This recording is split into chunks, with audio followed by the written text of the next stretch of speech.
Chapter 1: Why Articulate Speakers Command the Room and Influence Minds. What happens when someone speaks with total clarity? You've heard it. They open their mouth and every word lands. Every sentence is deliberate. There's no stumbling, no searching, no filler. Their tone is steady. Their pace is intentional. Their message, clean, powerful, unforgettable.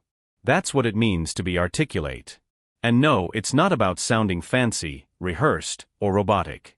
It's about sounding like you own your words. Like your brain and mouth are connected with no static in between.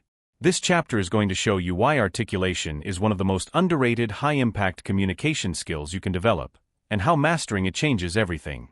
Most people think being articulate is a trait. You either have it or you don't. Wrong.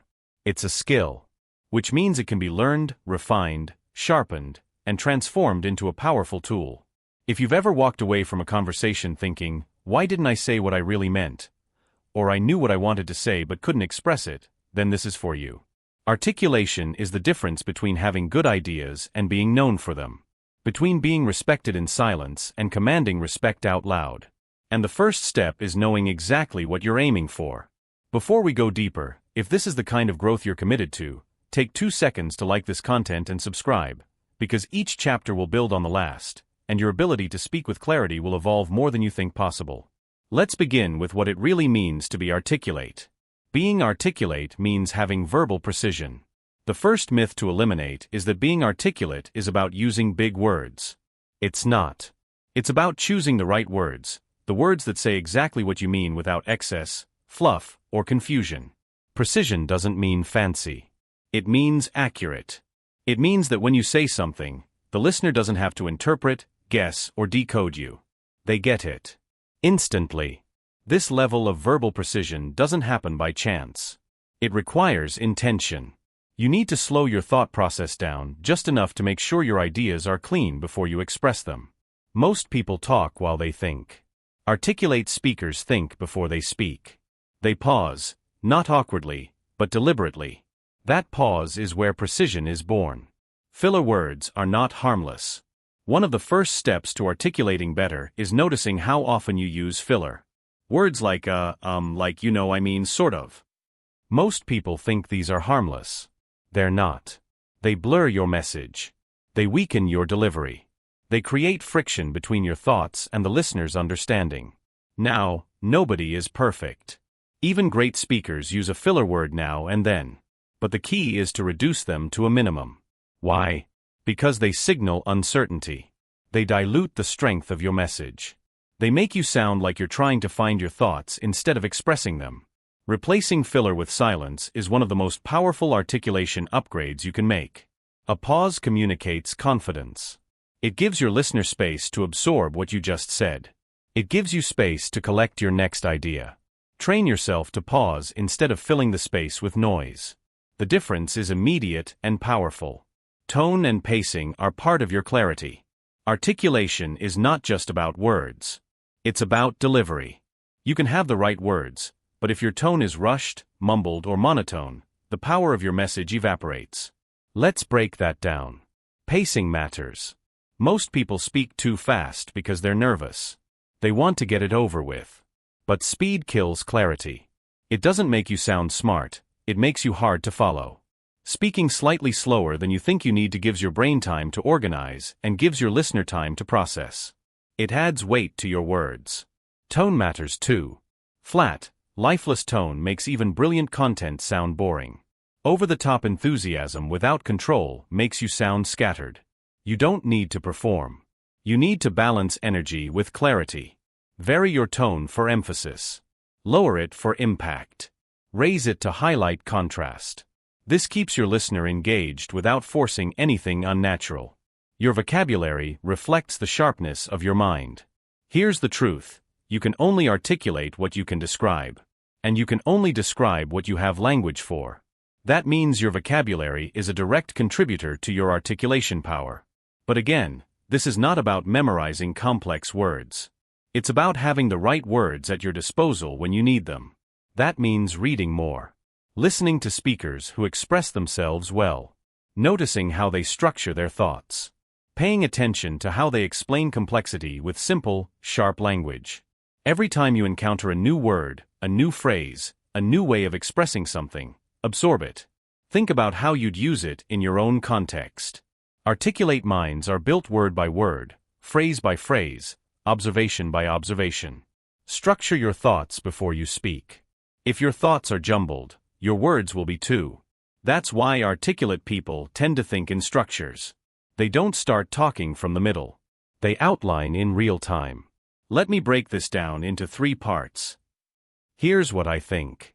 First, this kind of verbal structure doesn't just help the listener, it helps you speak more clearly. Thinking in structure reduces anxiety. It reduces rambling. It gives you direction and it helps your ideas land. Most people don't use structure because they haven't practiced it. But once you start framing your thoughts before you speak, you'll notice your articulation improves instantly. Eliminate mental clutter before you open your mouth. Articulate people speak clearly because they think clearly. And you can't think clearly if your mental space is cluttered with distractions, emotion, stress, and noise. That's why the way you manage your internal environment affects the way you express yourself externally. Clear thinking is a skill. It comes from asking yourself, what am I actually trying to say? What's the point? What's the goal of this sentence, this idea, this message? If you can't answer that inside your head, don't speak yet. Wait. Organize. Then deliver. Great speakers don't just have strong voices. They have quiet minds. That's the foundation. And once the foundation is quiet, expression becomes clean. Articulation gives you social power. People listen differently to articulate speakers. They respect them faster. They remember them longer. Why? Because when you speak clearly, it signals intelligence, preparation, confidence, and leadership. It's not about dominating a conversation. It's about showing people that your words deserve to be heard. Whether you're in a meeting, on a date, pitching an idea, or recording a video, the way you speak determines how seriously people take you. Clarity makes you magnetic. It makes your thoughts travel further. It makes your message stick. You don't need to raise your voice to command a room. You just need to say things so clearly that the room quiets itself. Chapter 2, Mastering the Mechanics of Clarity, How to Make Every Word Count. Now that you understand why being articulate transforms the way people hear you, remember you, and respond to you, it's time to go deeper into the mechanics. Because articulation isn't just a mindset. It's also a physical, mental, and linguistic process. The way you move your mouth. The way you pace your thoughts. The way you construct your sentences. The details matter. Every time you speak, your words either open the listener's mind or create friction. There's no neutral. And when you understand how to align your mental clarity with your physical delivery, you start becoming the kind of communicator people trust without needing to be convinced. This chapter is about mechanics. The tangible, repeatable adjustments that immediately elevate your articulation from vague to vivid, from cluttered to clean. Don't make the mistake of believing that being articulate is just about speaking more slowly or memorizing vocabulary. The best communicators work from the inside out. They don't just think before they speak. They prepare their minds, their breath, their structure, and their delivery. That's what you're going to start mastering right now. If you're serious about upgrading your verbal presence, take a moment to like and subscribe before we go further. Because clarity is not a style. It's a signal. And every signal you send shapes how the world responds to your mind. Start with the most overlooked but powerful technique. Articulation begins with breath. You can't speak clearly if your breath is shallow, erratic, or disconnected from your message. Most people try to fix their words when they should be fixing their breath first. Controlled breathing creates vocal stability. It reduces vocal strain. It slows your pace. It gives you rhythm. It allows your mind and mouth to synchronize. That's the secret most confident speakers never tell you. Breath first, voice second. You can train this by doing short pauses before important ideas. Inhale through the nose, hold for a second, speak with intention.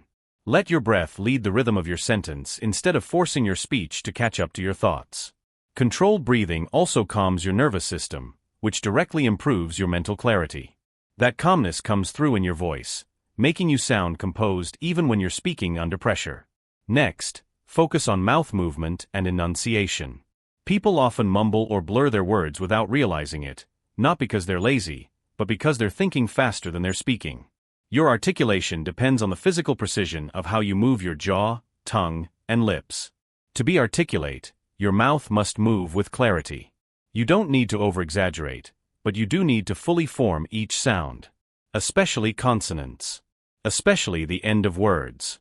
Clear speech is audible thought. If your listener has to work to understand you, they won't remember your message.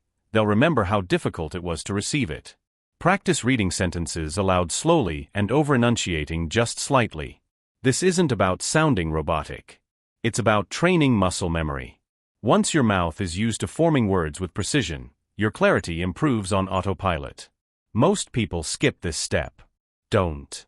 It's one of the few techniques that gives you fast, measurable results. Let's talk about pace control. Being articulate doesn't mean speaking slowly, it means speaking deliberately. The problem is, most people have no idea how fast they're speaking until someone points it out. Fast speech often comes from nerves, overthinking, or trying to fit too much into a short space. But listeners need time to process what you're saying. Speaking too quickly reduces retention, clarity, and confidence.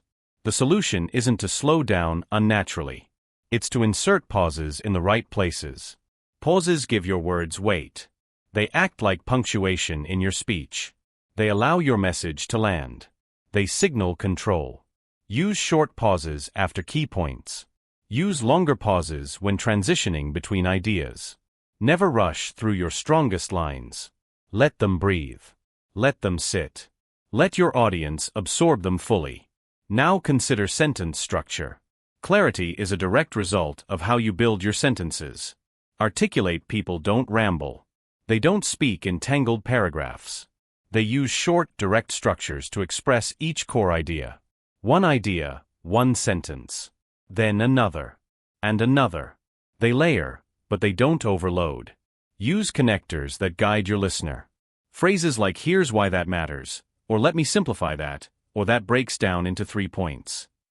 These cues are not filler, they are mental organization tools for both you and your audience. They keep your speech flowing in a way that sounds structured but natural. Let's move into word economy. One of the hallmarks of articulate speech is knowing how to say more with less. This doesn't mean speaking in short bursts. It means removing verbal clutter. Instead of saying, "I just kind of think that maybe we should probably try to," you say, "I suggest we try this." Instead of, "I was like really surprised and totally didn't expect that," say, "It caught me off guard." Cluttered speech makes your message forgettable. Concise speech makes it unforgettable. Practice rewriting your spoken thoughts the way you would edit a powerful sentence in writing. Cut what isn't necessary. Say what you mean. Let the strength of the idea come through the clarity of its delivery. Also train yourself to become aware of verbal tics. These are sounds or words you repeat unconsciously, "you know, right? I mean, okay, so yeah." These aren't just distracting, they drain the sharpness from your message. Start by recording yourself and identifying what shows up most. Don't try to eliminate everything instantly. Instead, replace one repeated phrase with a pause. Replace another with a stronger transition. Slowly, your speaking patterns evolve. You become more intentional, more concise, and more professional. Another physical element is posture and breath alignment. The way you stand or sit affects how you sound. Slouching compresses your lungs, narrows your diaphragm, and tightens your voice. Good posture opens your chest, supports better airflow, and projects more confidence. When you align your body properly, your voice becomes more resonant. You don't have to speak louder to sound stronger. You just have to speak from a balanced, aligned space. Finally, remember that articulation is a muscle. Not a metaphorical one, a real one. You develop it through use, repetition, awareness, and training. Speaking clearly in your head doesn't automatically translate to speaking clearly out loud. That gap is where most people get stuck. But if you train the mechanics, breath, pacing, pronunciation, sentence structure, word economy, your clarity improves without needing to force it. Being articulate isn't about performing. It's about having your internal thoughts flow smoothly through your external words, without hesitation, confusion, or noise. It's about creating connection, not just broadcasting content. And the moment you start mastering these mechanics, people don't just hear your message, they feel your precision. Chapter 3: How to Organize Your Thoughts Instantly for Powerful Speaking. Clear speaking doesn't start with the mouth. It starts inside the mind. When someone speaks and their words seem effortless, flowing from one idea to the next without confusion or filler, it's not because they're naturally gifted. It's because they've trained themselves to organize their thinking before they open their mouth. They've learned to create a mental blueprint on the fly. And if you want to be more articulate, you have to master that blueprint process too. This chapter is about building the skill that ensures you never again start speaking without knowing where you're going. No more wandering sentences. No more lost points. No more getting halfway through a thought and realizing you don't know how to finish it. There's a reason people sound nervous, scattered, or vague when they talk. It's not just anxiety.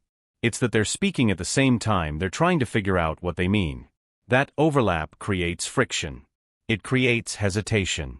It creates weak communication.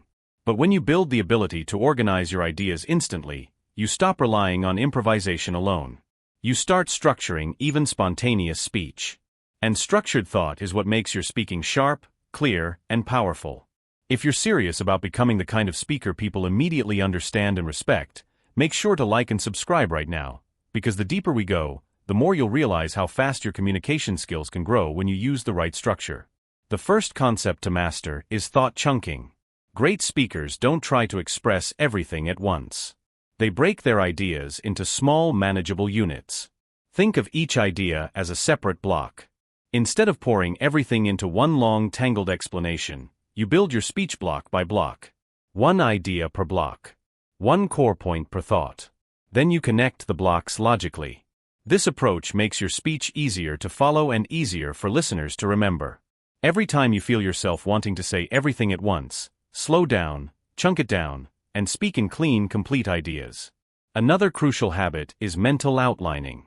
Even if you're speaking casually, your brain needs to create a quick outline before you open your mouth.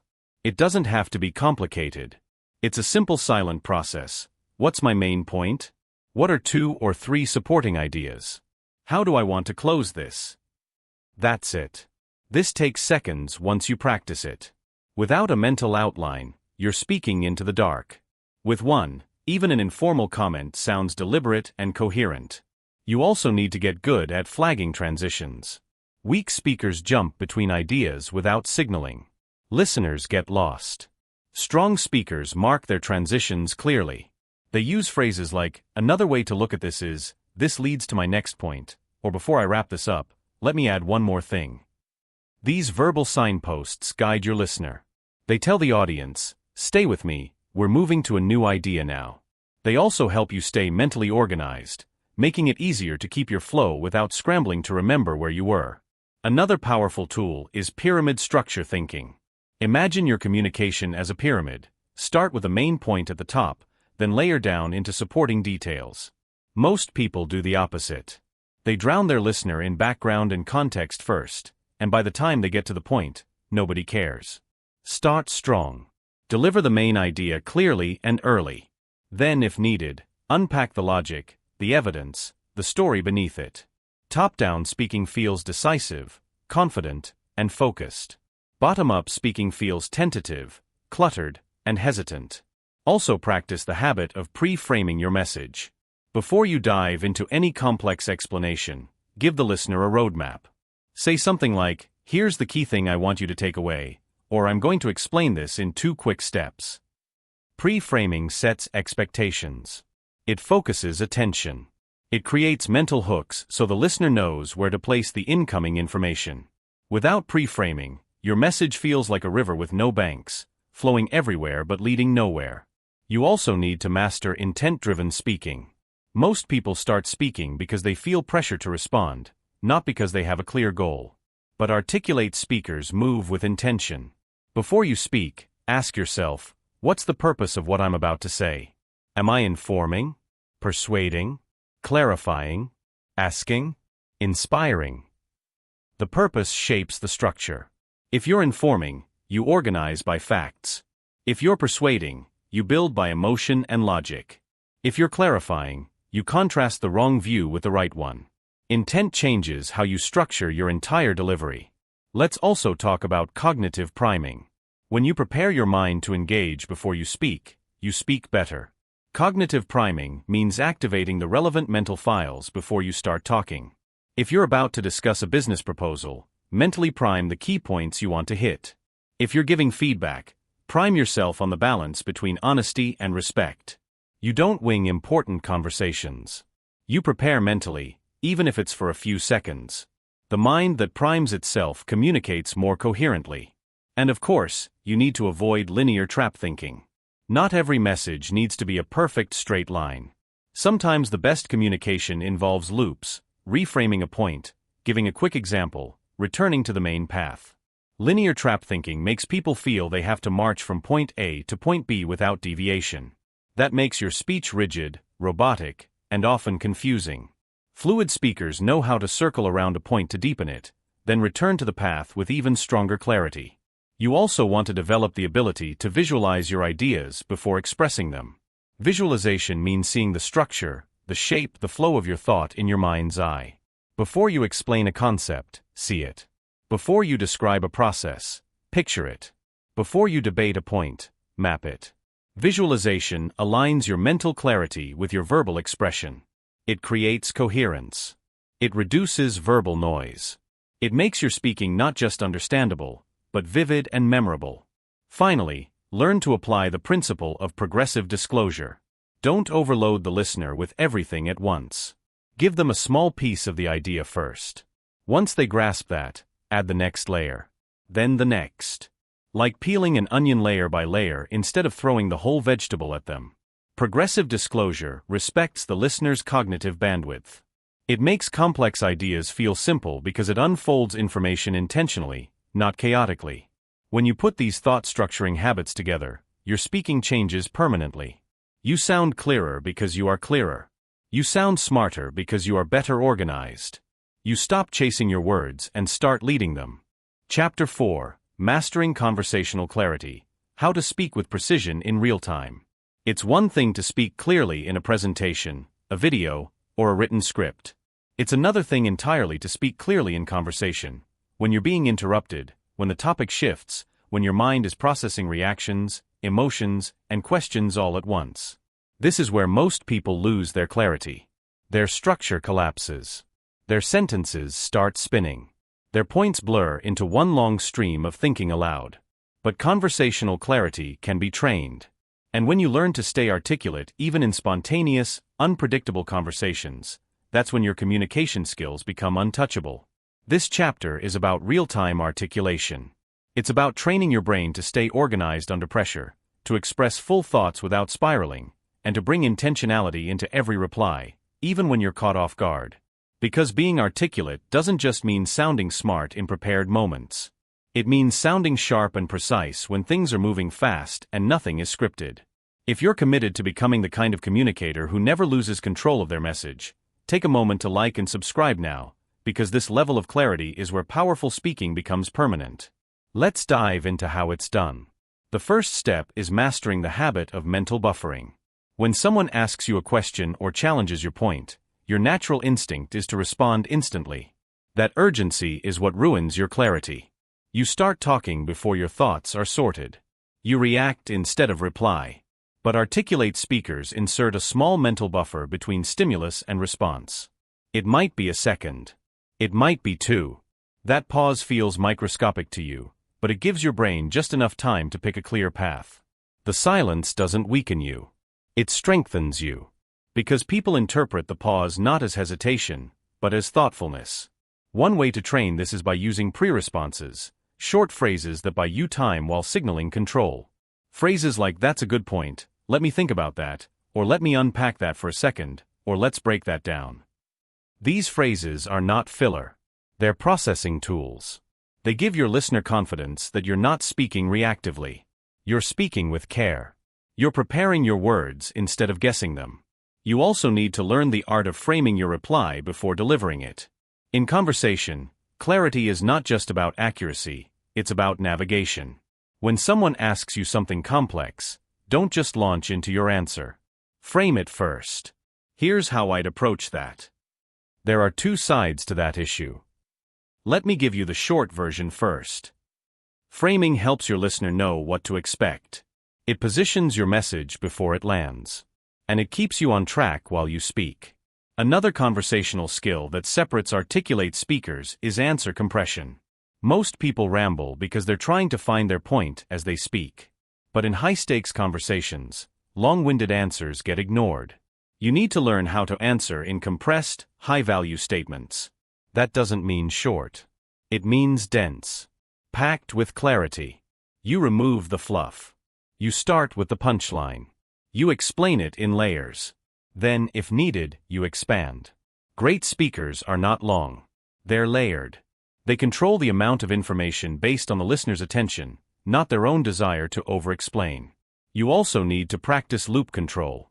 In spontaneous speaking, it's easy to go in circles. You start a point, detour into an example, pivot to a story, then realize you never finished your original thought. Loop control means being aware of where you started and closing that loop before moving on. If you start a sentence with the main reason I think that is, then don't abandon it halfway through. Finish the loop. Wrap the idea. Then move to the next. This one habit alone makes your communication instantly tighter, more reliable, and more memorable. Let's talk about handling interruptions and overlap. Conversations aren't clean. People interrupt. They talk over you. They jump in before you're done. If you're not prepared, this can throw off your entire delivery. But articulate speakers don't panic when interrupted. They mark the point where they were, let the interruption happen, then re-enter with clarity. Let me go back to where I was. To finish that thought, as I was saying earlier, these phrases help you regain control without sounding defensive. You don't fight for space. You re-enter it deliberately. Another conversational skill is keeping emotional clarity under pressure. Conversations get heated. Topics get sensitive. The moment your emotions hijack your voice, your articulation suffers. You speed up. You lose your pacing. Your tone tightens. Your language gets less precise. The solution isn't to suppress emotion, it's to separate it from your thinking. Say to yourself, I'm feeling frustrated, but what's the most accurate response I can give right now? This meta-awareness keeps you from reacting emotionally while preserving the clarity and strength of your message. In conversation, you also need to develop listening-based articulation. Most people listen to respond. They hear part of a sentence, then start building their reply. But when you do this, you miss nuance. You reply to half-formed assumptions. Articulate speakers listen completely. They wait for the other person to finish. Then they summarize what they heard, so what you're saying is, to ensure they understood.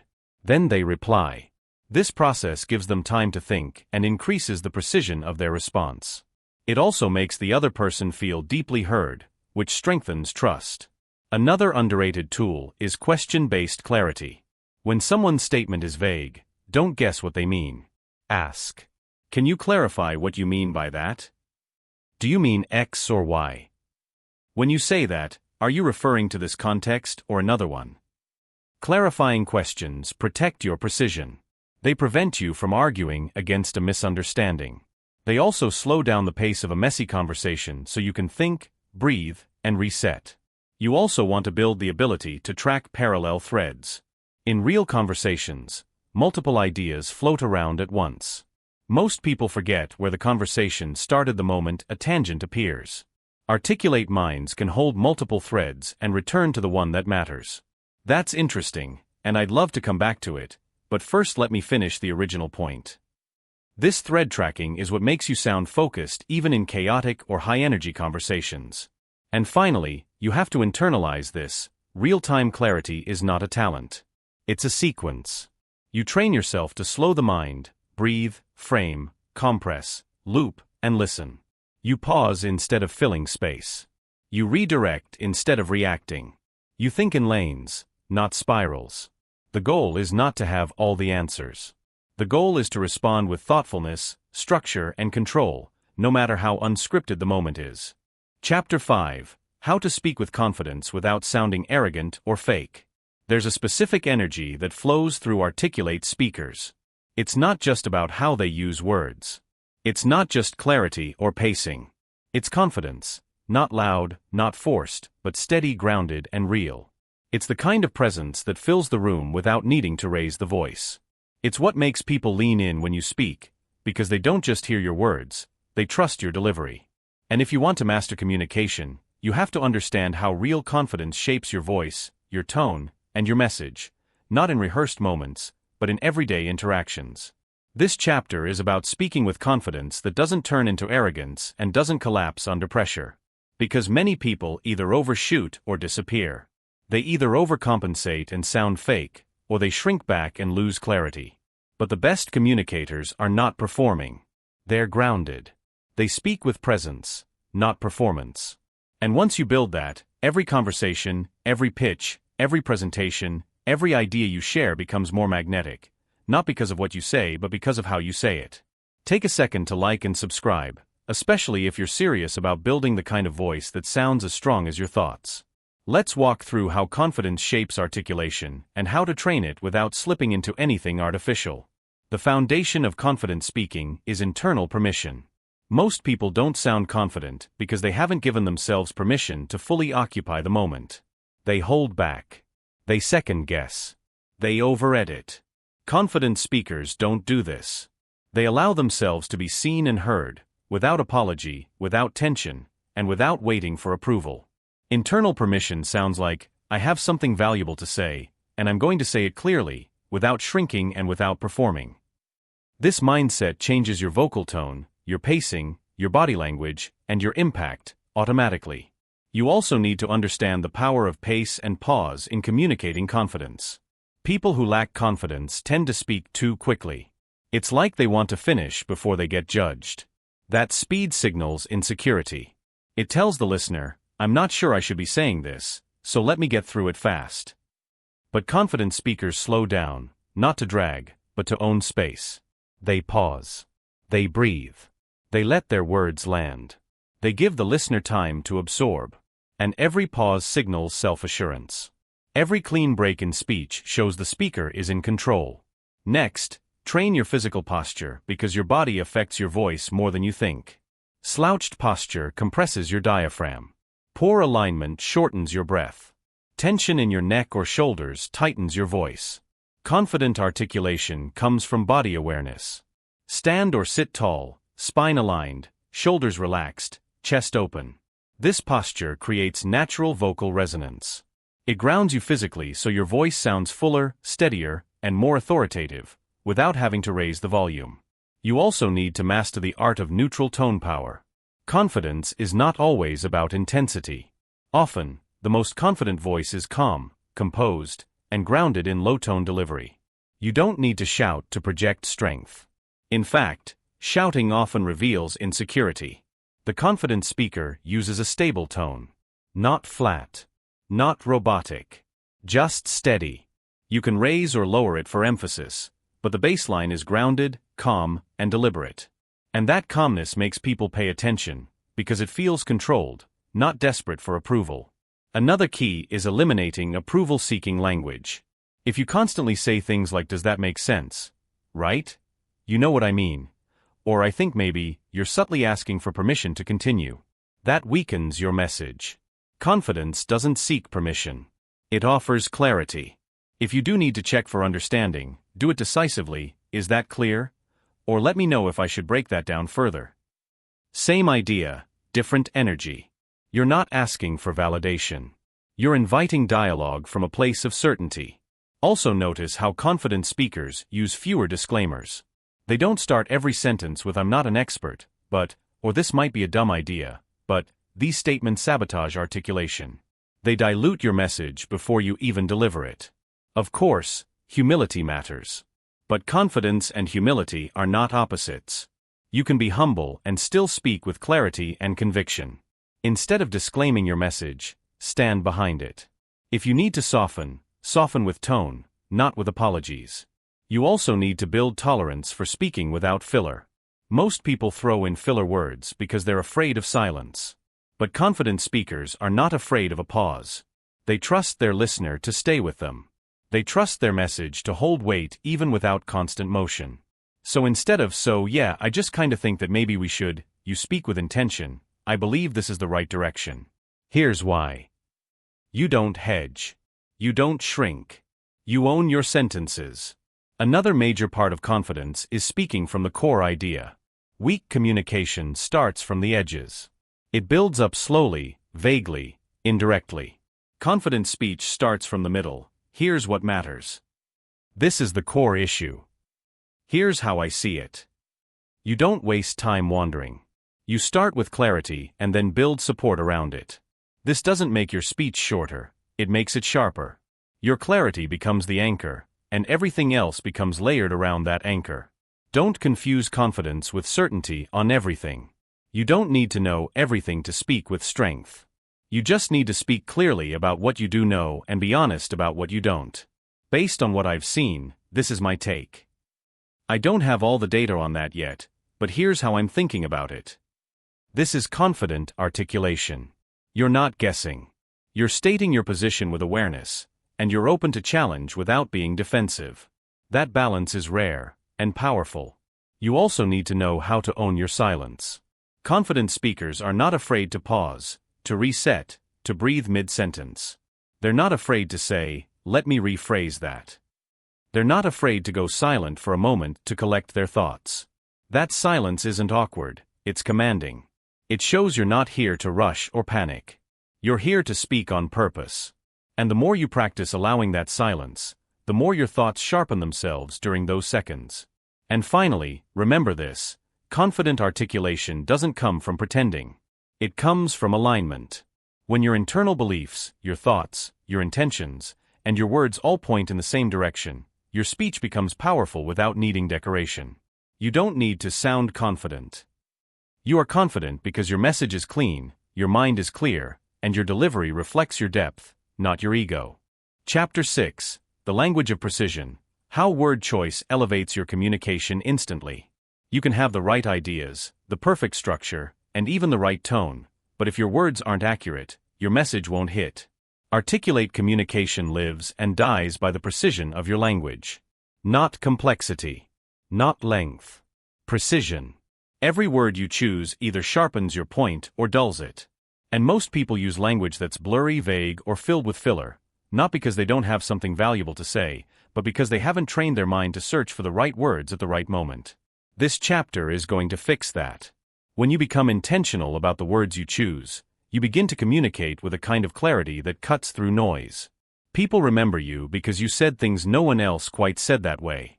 And more importantly, they understand you, without needing to reread, reprocess, or guess what you meant. That's what precision does. It makes you unforgettable, not because you spoke longer or louder, but because every sentence you said was exactly what needed to be said. If this is the level of speaking you're committed to reaching, take 2 seconds to like and subscribe, because you're not just learning how to talk better. You're learning how to think better through language. Let's get into how to build that precision, sentence by sentence. Start by removing vague qualifiers. These are words that people use when they're not fully confident in their own thoughts. Words like kind of, sort of, basically, probably, I think, maybe, and whatever. On their own, these words don't sound dangerous, but when you string them together, they drain your message of strength. Instead of saying, "It's probably kind of like a better idea," you say, "It's a better idea." You remove the fog. You bring in sharpness. That alone makes your voice sound more clear and confident, even when the idea is still developing. Another critical skill is word economy. This means saying more with fewer words, but not by rushing. By choosing language that works harder. Weak communicators use 10 words to say what could be said in 5.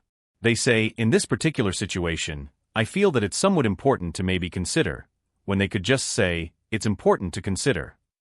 The difference isn't style, it's signal strength.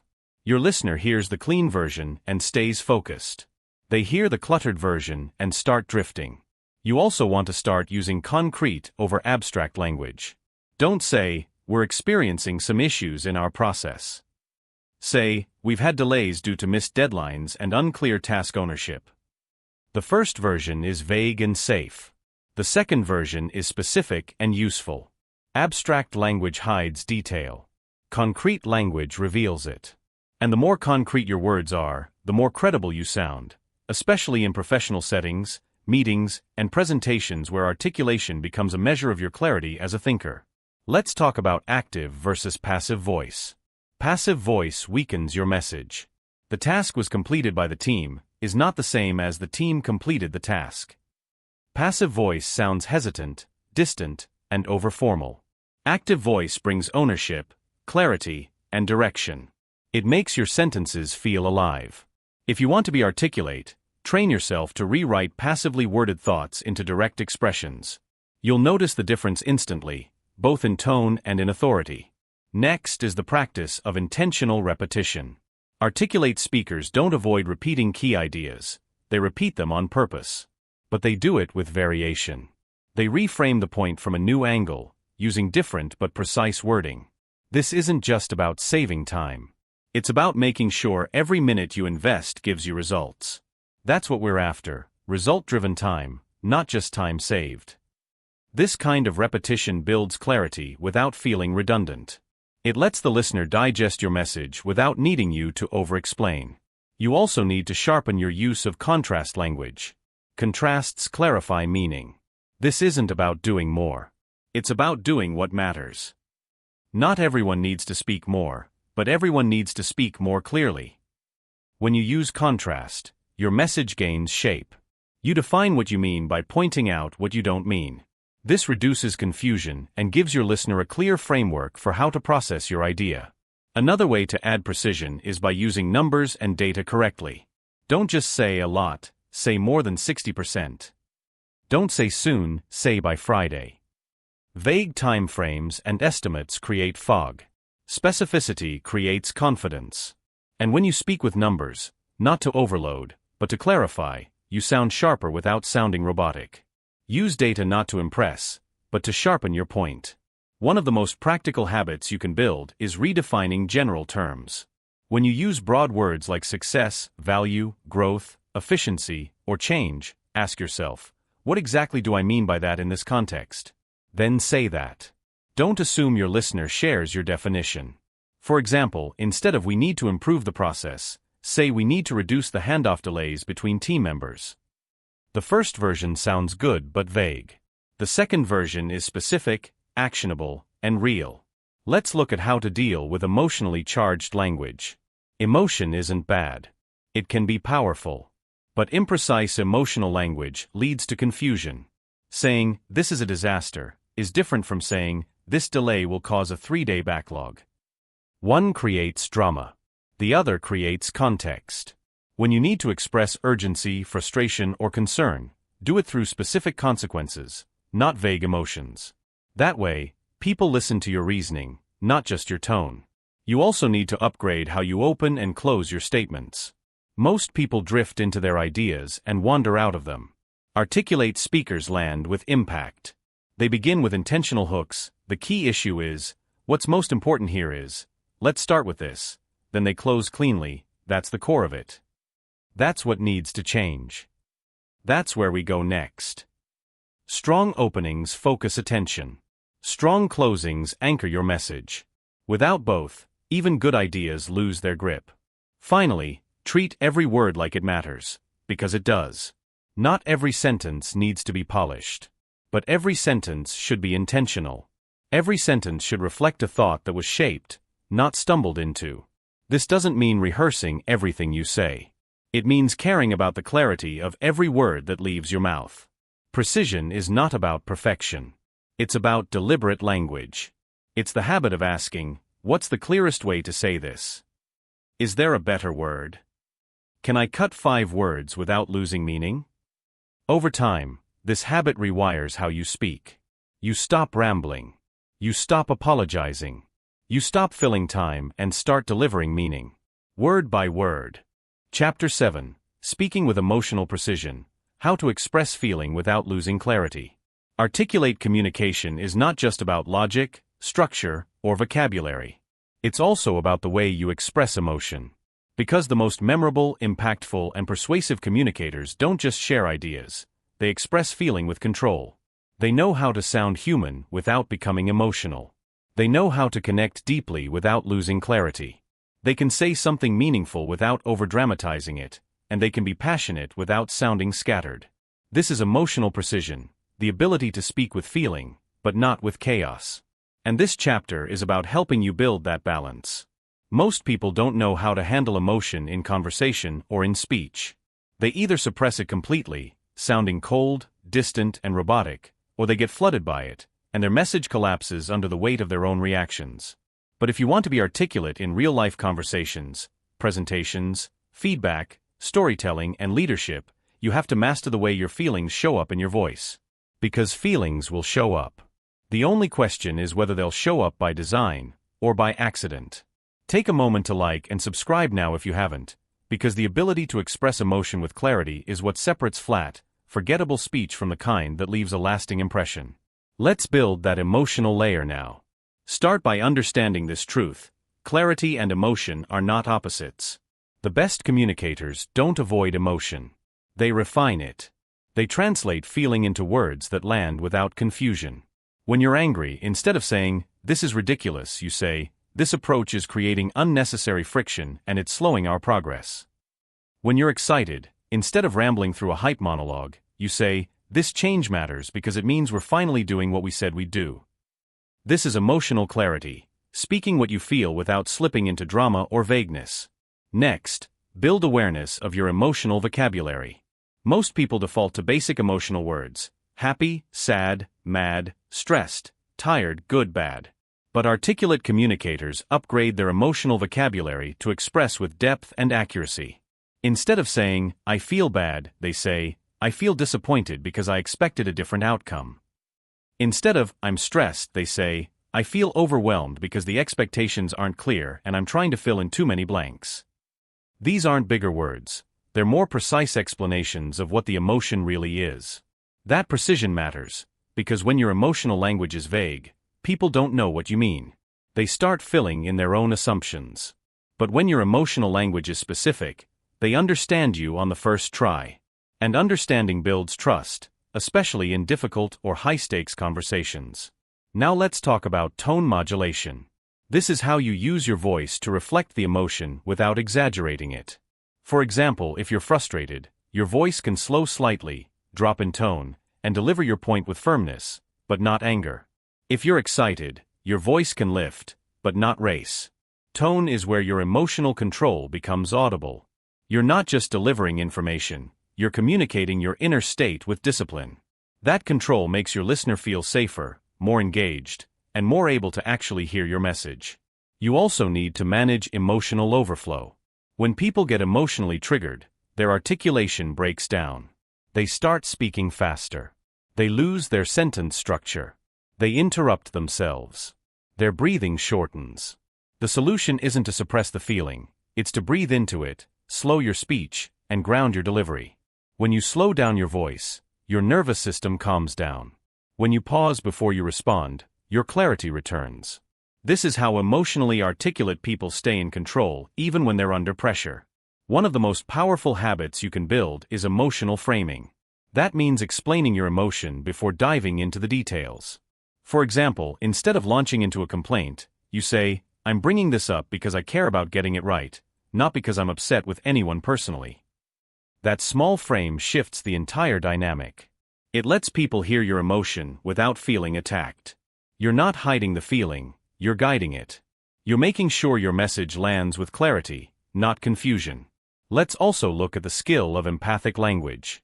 This means using words that not only express your emotion, but acknowledge the listener's experience. I know this might be hard to hear. I imagine that felt frustrating for you too. You've probably been holding a lot. Here's where I'm coming from. These phrases don't soften your message. They make your message land with more impact because they signal that you're emotionally aware of the space you're entering. Empathy increases clarity. It removes defensiveness. It creates openness. You also want to become fluent in emotional contrast. That means knowing how to move between emotional tones within the same conversation. You might start with concern, "I'm worried about the direction this is heading." Then move to encouragement, "But I believe we can turn it around." Then finish with direction, "Here's how I'd suggest we start." This contrast keeps your communication dynamic, real, and grounded. If you stay in one emotional tone too long, your message flattens. But when you shift with purpose, you show emotional range and verbal clarity at the same time. Another key is protecting your message from emotional distortion. Emotion can make you exaggerate. It can make you overgeneralize. It can make you say things you don't fully mean. Articulate communicators notice this in real time and adjust. Instead of saying, "You always ignore my input," they say, "In the last 2 meetings, I didn't feel my input was addressed." That's a precise statement. It holds space for feeling, but it stays grounded in facts. That's how you speak honestly and credibly, without losing the emotional core of what you mean. And finally, always remember that emotional expression without emotional processing leads to chaos. You don't have to be fully calm to speak. But you do have to know what you're feeling and why you're feeling it. Ask yourself, what is this emotion trying to signal? What's the message underneath it? Then translate that into speech. That translation is the heart of emotional articulation. You're not just expressing, you're communicating something useful, something that deepens the interaction, not clouds it. Emotion doesn't weaken articulation. Unprocessed emotion does. But when you know how to breathe through it, label it clearly, frame it wisely, and express it with control, your speech becomes powerful, not just smart. And the more you train that level of clarity, the more people listen, not because they have to, but because they feel that what you say actually matters. Chapter 8: How to Handle High-Stakes Conversations Without Losing Clarity. There are moments when the words you choose matter more than usual. A difficult conversation with a coworker. A personal boundary you need to set. A correction you need to deliver. A feedback conversation you've been avoiding. These are high-stakes moments, where your ability to communicate clearly, calmly, and precisely determines whether the situation escalates or evolves. And most people, when faced with that pressure, default to one of two things: they avoid the conversation altogether, or they enter it emotionally charged and mentally disorganized. This chapter is about building the skills to stay articulate even when the stakes are high and the tension is real. Because being articulate in high-stakes conversations is not about being perfect. It's about being clear under pressure. It's about thinking in real time without emotional hijack. It's about expressing uncomfortable truths with calm control.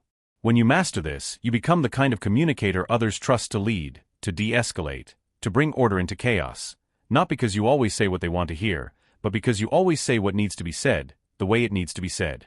Take a second to like and subscribe, because this skill will serve you not just in your work, but in your life, your relationships, and your growth as a communicator who doesn't just speak well when it's easy, but especially when it's hard. Let's walk into the pressure with structure. Start with the foundation. Prepare your core message before the moment starts. High-stakes conversations go sideways when you enter them unprepared. You feel emotional, so you talk emotionally. You feel anxious, so you overtalk, ramble, or soften your message to avoid discomfort. But articulate communicators take the time, often just a minute or two, to ask, what is the real point I need to make? What do I want them to walk away understanding? If they remember only one thing, what should it be? That's your anchor. You don't need to script your speech. You need to anchor your message. Next, use emotional calibration. Before the conversation begins, identify how you feel, but don't let that feeling lead. If you're frustrated, say so. But don't speak from frustration. Speak from clarity about frustration. If you're anxious, acknowledge it privately, then redirect your energy into structure. Use your emotion to build urgency or care, not chaos. You are allowed to feel, but you are not allowed to let feeling erase the clarity of what must be communicated. You also want to build the habit of framing the conversation at the start. High-stakes conversations become easier when the other person knows your intention up front. That reduces defensiveness. It invites collaboration. Instead of diving in with a sharp critique or heavy point, begin with context. I want to bring something up because I value our work together and I think clarity will help both of us. Or, this conversation might feel uncomfortable, but it's necessary for us to move forward with more alignment. Framing creates space. It tells the other person, I'm here to improve things, not attack you. From there, apply structured delivery. Don't dump everything at once. Break your message into clean, digestible parts. Use frameworks like, here's what I've noticed, here's why it matters, and here's what I suggest. Or there are two things I need to say. One is about the situation. The other is about how we handle it. These simple structures keep the conversation focused. They help you stay on track even when emotion wants to pull you off course. And they help the other person follow your thinking without confusion. Another critical habit is holding the tone steady. The tone you use in a high-stakes conversation frames the emotional reality of the moment. If your tone spikes, gets too aggressive, too passive, too sharp, too unsure, the message suffers. But if your tone remains calm, direct, and neutral, even difficult truths can be heard. You don't need to sound emotionless. You need to sound in control. Your tone tells the other person, I'm not here to fight. I'm here to communicate. Let's move through this together. Let's talk about handling defensiveness with clarity. High-stakes conversations often trigger defensiveness. The other person might interrupt, deny, deflect, or escalate. If you're not ready, you'll either collapse into appeasement or react with your own defensiveness. But articulate communicators stay grounded. They say things like, I hear you, but I want to make sure I finish this point. Or let me clarify so there's no misunderstanding. Or let's come back to that in a second, I want to keep us focused. These verbal steering tools keep the dialogue productive. You're not controlling the other person, you're controlling the direction of the message. You also need to become comfortable with strategic silence. In tense moments, silence is powerful. When you say something meaningful or difficult, don't rush to fill the space. Let it land. Give the other person space to absorb, to think, to respond. Don't talk over their reaction. Don't soften your point too quickly. Say what needs to be said, and stop talking. That silence isn't awkward. It's strategic. It signals confidence. It allows the truth to echo, rather than be buried under more words. Another important skill is disarming without minimizing.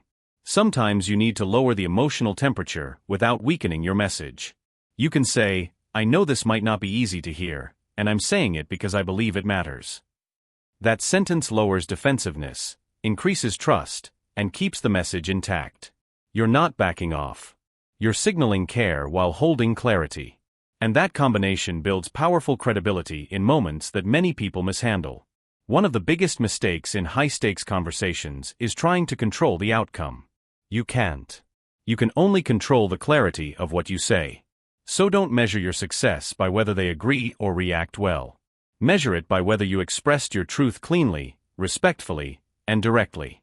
If you do that, you've succeeded, regardless of their immediate response. Because clarity plants seeds. It doesn't always create instant results, but it always shifts something in the dynamic that needed shifting. Let's also remember the power of summary and close. Don't let the conversation end in a cloud. Summarize. Anchor. Say something like, so to recap, the main thing I wanted to express is, or what matters most is that we move forward with more alignment. That final summary wraps your message in clarity. It closes the loop. And it reinforces the emotional and strategic purpose behind the conversation. Being articulate when the pressure is low is useful. Being articulate when the pressure is high is powerful. That's when your ability to stay calm, clear, and structured becomes leadership. Not loud leadership. Not positional leadership. But the kind of leadership that holds space, clarifies truth, and turns even the hardest conversation into a moment of growth, for you and for the people around you. Chapter 9. How to use pauses, rhythm, and silence to speak with impact. There's something powerful about a speaker who knows when not to speak. Someone who understands that what you don't say, how you pause, when you breathe, and how you pace your delivery can shape the emotional tone of a message more than the words themselves. This is the dimension of articulation that most people ignore completely. They focus on vocabulary, grammar, tone, body language, all important. But if you want to elevate your speech to a level that grabs attention, holds interest, and lands with authority, you need to master pauses, rhythm, and silence. Because articulation is not just about language. It's about timing. And when you know how to use silence on purpose, when your speech has rhythm, control, variation, and space, it stops sounding like an information dump and starts feeling like a performance that commands respect without effort. This chapter is about building that internal rhythm. About understanding how to control attention with nothing but air, tempo, and timing. If you're serious about taking your communication beyond words into full presence and impact, take a second to like and subscribe. Because when you master silence, you don't just sound more articulate, you become more powerful without even raising your voice. The first key is understanding the psychology of the pause. Most people are uncomfortable with silence, especially in conversation or public speaking. The moment there's a break, they rush to fill it. They stammer, add filler words, or speak faster. That urgency destroys clarity. But the pause is not a gap in your message. It is the message. It gives your listener time to catch up, to reflect, to process. And more importantly, it signals that you're in control. Because only confident, grounded communicators use silence deliberately. Start training with micropauses, short intentional breaks between key ideas. For example, this isn't just about working harder. Pause, it's about working smarter. That moment of space gives the next word weight. It creates anticipation. It tells your listener, pay attention, something important is about to drop. These tiny beats change the energy of your delivery completely. They slow the pace without losing momentum. They give your words room to breathe. Then graduate to mid-sentence pacing. Many people speak in long, unbroken lines of thought that are hard to follow. But articulate speakers break their sentences into rhythmic chunks. They use their breath to separate ideas. They know where the emotional tension is, and they pause right before they release it. For example, you've been doing the work, you've been consistent, and now, it's starting to pay off. That rhythm builds momentum. It sounds intentional. And it keeps the listener hooked because it mirrors the structure of thought. You also want to explore slow-tempo delivery. Most people fear slowing down. They think it makes them sound less intelligent, less passionate, less engaging. But in reality, slowing your tempo, especially in high-impact moments, creates depth. It makes you sound more thoughtful, more precise, more in control. It gives you time to think while you speak, which increases clarity and reduces filler. And it gives the listener time to feel what you're saying, not just hear it. But be careful, slowness doesn't mean dragging. It means deliberate pacing. You still have energy. You still vary your tone. You still move with purpose. But you resist the urge to rush. You let your message land. You don't trip over the next sentence. You stay inside the one you're speaking. This is what makes your speech feel present. And presence is the real currency of communication. Next, develop a feel for natural breath cues. Your breathing patterns affect your rhythm more than you realize. Shallow breath creates short, choppy sentences. Uneven breath leads to tension in your tone. But when your breath is deep, controlled, and synced with your ideas, your speech flows. Practice speaking while staying conscious of your breathing. Inhale fully before your key point. Let the exhale carry the delivery. And use breath to pace your expression, not just power it. This connection between breath and words is what gives you rhythm that feels effortless and grounded. Let's go deeper into silence as emphasis. When you say something important, don't rush past it. Stop. Let the silence highlight the point. For example, this changes everything. That beat of silence before or after a key phrase acts like a highlighter.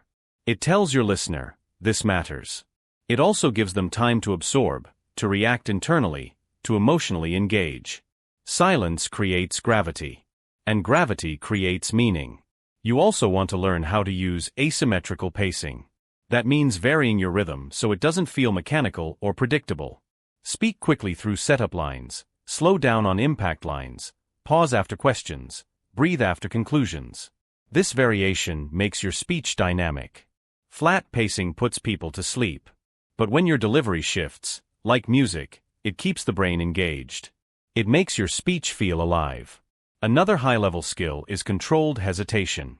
Sometimes you want to sound thoughtful, not rehearsed. That's where controlled hesitation works. A brief, intentional delay before a word, a slight change in tone, a soft restart, these tools make your speech sound real, not robotic.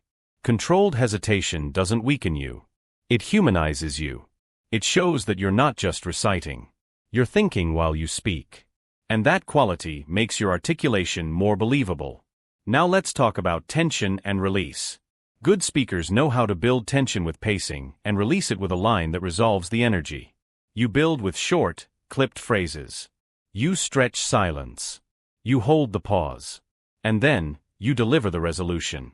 This structure, tension, hold, release, turns ordinary speech into story, even when you're not telling a story. It makes your audience feel like something is happening as you speak. And finally, understand this: your silence is part of your message. The way you pause between ideas, the way you breathe between thoughts, the way you slow down when it matters most, all of that becomes part of your voice. It's not separate from articulation. It is articulation. And when you master it, your presence increases. Your words carry more weight. You no longer speak just to inform, you speak to create moments. Most people think speaking is about having the right words. But in reality, it's also about having the right timing. Pauses, rhythm, silence, these are your invisible tools. They don't show up on transcripts. But they shape how every word you say is felt.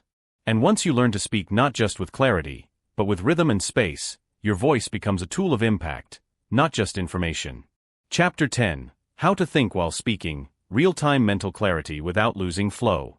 There's a level of communication that goes beyond delivery, vocabulary, pauses, and tone. It's what happens inside your head while you're speaking. Because the truth is, no matter how well you prepare, the most powerful conversations, presentations, and interactions don't always follow your script. They shift. They evolve. They surprise you. And if your mind isn't trained to process, adapt, and stay coherent in real time, you lose your articulation the moment the plan breaks. This chapter is about building the skill that keeps your speech clear even when your thoughts are still forming, thinking while speaking. It's one of the most valuable communication abilities. Because it's not just about sounding smart, it's about staying sharp when things change mid-sentence. When someone throws a question you didn't expect. When your thought suddenly needs a pivot. When the stakes are high and there's no time to rehearse. This is where real-time clarity becomes your edge. If you're serious about becoming the kind of speaker who never panics in the moment, who never loses the thread, and who can stay fluid under mental pressure, take a second to like and subscribe, because what you're about to train isn't just a speaking habit. It's a thinking upgrade. Start with a mindset. Slow down your inner speed, not your words. Most people think quickly and speak even faster. That's how thoughts outrun structure. That's how you end up 3 sentences deep with no idea where you're going. The key is to create a half-second gap between your internal thought and your spoken word. That small delay gives you time to preview, adjust, and redirect if needed. It's not hesitation, it's processing. And the more you train that mental buffer, the cleaner your communication becomes. To build this, practice speaking slower than you think. When your internal pace is racing, you need to anchor it with your voice. That grounding lets your mind assemble the next sentence while you finish the current one. You're not just reacting. You're constructing. This isn't about sounding slow, it's about staying in control. When you think and speak at the same time without a filter, your articulation collapses. But when you think one layer ahead, you stay fluid without scrambling. Another critical habit is verbal scaffolding. This means using speech patterns that support your thinking process while still sounding articulate. Phrases like, "Let's walk through this step by step," or "There are 2 parts to this that matter," or "Let me start with the big picture and then we'll zoom in." These aren't filler, they're frameworks. They organize your thoughts while signaling direction to your listener. And they buy you time to build the next idea before you need to say it. You also want to become skilled in mental outlining on the fly. Before you speak, even for a second, ask, what's the destination of this thought? What are the 2 or 3 steps to get there? That's your silent outline. You don't need to map the whole conversation, just the next idea. That mini outline keeps your speech on track. You stop spiraling into half-formed tangents, and you start finishing your sentences with purpose. Then train your ability to self-edit mid-sentence without derailing. This means starting a thought, realizing it needs refinement, and correcting course without losing composure. For example, what we need to do, actually let me put that another way, what would help most right now is streamlining our process. That kind of clean restart shows clarity, not confusion. You didn't fumble. You refined. And people respect speakers who can pivot without collapsing under pressure. To do this well, you need to build comfort with mental agility under scrutiny. When people are watching, most minds tense up. They become obsessed with performance. And performance anxiety kills articulation. But agile minds treat speaking like navigation. If the road changes, you adjust. You don't freeze. You adapt without apology. That confidence comes from practicing hard thinking in low-pressure environments. Do it when you're alone. In the car. On a walk. Train your brain to form thoughts out loud while staying structured. That's how you prepare for the high-pressure moments where it counts. Let's also look at how to manage unfinished thoughts. Sometimes your idea isn't fully formed, but you still need to speak. In that moment, articulate speakers don't pretend to know. They narrate their process. I'm thinking through this in real time, but what's coming to mind first is, or let me share the initial shape of this idea, and then we can refine it. This shows intellectual honesty. It lets you contribute without overcommitting. And it keeps your speech clean, even when the thought is still in development. Another useful tool is question-led thinking. When you don't know what to say next, ask a question that helps clarify the direction. What's the real issue here? What does this connect to? What are we trying to solve? These internal questions guide your next sentence. They activate your analytical mind instead of relying on instinct. And over time, they help you stay articulate even when you're processing something for the first time. You also want to develop recovery phrases, clean, intentional ways to regain clarity after a mental glitch. Everyone loses their train of thought sometimes. But articulate communicators recover gracefully. Let me backtrack for a second. Here's where I was going with that. To reconnect that thought, these phrases restore direction without drawing too much attention. You don't pretend the glitch didn't happen. You manage it with clarity and move forward. Let's not forget contextual anchoring. When you're speaking and your mind is juggling ideas, anchor back to context regularly. Remember, the goal here is, or to bring this back to the main issue, or this ties directly into what we said earlier. These statements keep your ideas connected. They stop you from drifting. And they help your listener follow your path of thought even when it takes a few turns. And finally, learn how to think across layers.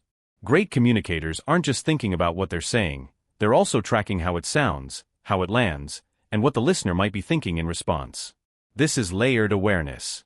You're managing your idea, your delivery, your pacing, your audience, all at once. It sounds hard, but it becomes natural with practice. You become a conductor, not just a speaker. You guide the flow instead of getting lost in it. Thinking while speaking is not a talent. It's a discipline, a set of mental muscles. You build it through repetition, reflection, and awareness. You train your mind to process while your mouth performs. And when that balance becomes natural, your articulation doesn't just stay intact, it gets sharper under pressure, more confident in complexity, and more impressive in every unscripted moment. Chapter 11. Mastering the Art of Listening to Speak Better. Articulate communication is not just about how well you speak. It's also about how deeply you listen. Because every conversation is a mirror. What you hear, how you interpret it, and how you respond depends entirely on the quality of your attention. If you want to sound clearer, more relevant, and more persuasive, you have to listen better. Not just hear. Not just wait for your turn to talk. But actually listen to understand, to gather data, to calibrate your words with accuracy. This chapter is about learning how to listen in a way that makes your speaking stronger, sharper, and more strategic. Most people treat listening as a passive activity, something you do while waiting to speak. But the most articulate communicators know that listening is an active skill, and it's foundational to clarity. Why? Because when you listen well, you respond precisely. You don't guess what the person means. You don't repeat what's already been said. You don't shoot in the dark. You speak with relevance, alignment, and insight, because you are paying attention. And that makes your words land more powerfully than any rehearsed script. If you want to become the kind of communicator who doesn't just speak clearly, but speaks with direct emotional and contextual accuracy, hit like and subscribe, because this skill will multiply everything else you've learned so far. Start by making the shift from reactive listening to responsive listening. Reactive listeners hear something and respond based on assumption, emotion, or reflex. Responsive listeners take in the full message, pause internally, analyze what was really said, and then reply with intention. That small pause between hearing and speaking is the difference between saying something useful and saying something generic. You don't get clarity by reacting. You get it by responding with precision. Train yourself to listen for structure. Don't just listen to the words. Listen for how the other person builds their point. Are they expressing frustration? Sharing data? Asking for clarity? Telling a story? Making a request? Behind every sentence is a structure, and when you can hear that structure, your reply becomes tailored and clean. You don't over-explain. You don't miss the point. You respond to what they actually meant, not just what they said. Another habit to develop is mirroring with clarity. After someone speaks, instead of replying immediately, reflect their message back to them in simple, sharp terms. So what I'm hearing is, or if I understand you right, your concern is, this does 3 things. It confirms understanding. It buys you time to think. And it shows that you're listening intentionally. You're not trying to win. You're trying to connect. And that makes your next sentence stronger because it's built on a shared mental frame. Let's also look at micro-listening cues. These are the small details people reveal when they speak: tone shifts, word choices, repeated phrases, emotional subtext. Most people miss these because they're too focused on what they want to say next. But articulate speakers use these cues to shape their language. If the other person is using cautious language, you soften yours. If they're confused, you simplify. If they're excited, you mirror their energy. This is how your words start to fit the moment, instead of floating above it. You also need to stop listening with your answer in mind. That means letting go of the urge to prepare your reply while the other person is still talking. This habit ruins clarity. You're not listening, you're loading. And loaded minds miss nuance. They respond with pre-baked thoughts that may no longer fit the moment. Listening with a clear mind allows your reply to be fresh, precise, and rooted in the actual present, not some mental draft you wrote before the other person finished speaking. Another skill to build is listening across layers. Every conversation happens on at least 3 levels: the surface, what's said; the emotional, what's felt; and the structural, what's implied. For example, someone might say, "I don't think we need to change anything," but their tone might say frustration, and their structure might reveal fear of being replaced. If you only reply to the words, you miss the real issue. But if you respond to the layer underneath, your articulation becomes laser-targeted. You say exactly what the moment needs, not more, not less. Let's not forget the value of asking clean questions. When you're unclear on what someone means, don't guess, ask. But ask with clarity. Don't say, "What do you mean?" Say, "Are you saying we should slow the rollout, or pause it completely?" Specific questions create specific answers. They guide the conversation forward. And they give you the exact context you need to speak with accuracy. Vague questions lead to vague replies. Precise questions lead to clear, relevant speaking. Also, practice listening for permission cues. Sometimes people don't say what they want directly. They hint. They test. They drop a line like, "I'm not sure if this is the right time to bring this up." If you're not listening closely, you miss that they do want to say something important. They're just nervous. When you catch those cues, you can invite the message forward. "Go ahead, I want to hear what you're thinking." That kind of listening makes you a powerful communicator and a trusted one. Another element is listening with curiosity, not judgment. When you judge what you hear before it's finished, your reply becomes defensive or dismissive. But when you listen with curiosity, your reply becomes constructive. You say, "That's interesting, can you say more?" instead of "That's wrong." This habit keeps you open, even when you disagree. And that openness doesn't make you passive. It makes your response smarter, because it's based on a full picture, not a premature reaction. Finally, understand this: the best speakers are also the best listeners, not because they wait longer to talk, but because they prepare their replies with richer, more relevant input. They don't just speak clearly, they respond with clarity to what's actually happening in the conversation.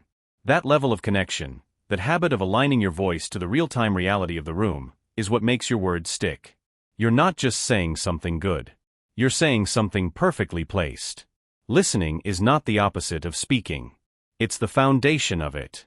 And when you train your ears, your attention, and your awareness to listen with clarity, your speaking becomes 10 times more accurate, more persuasive, and more respected, because you're no longer just expressing thoughts. You're building bridges between minds.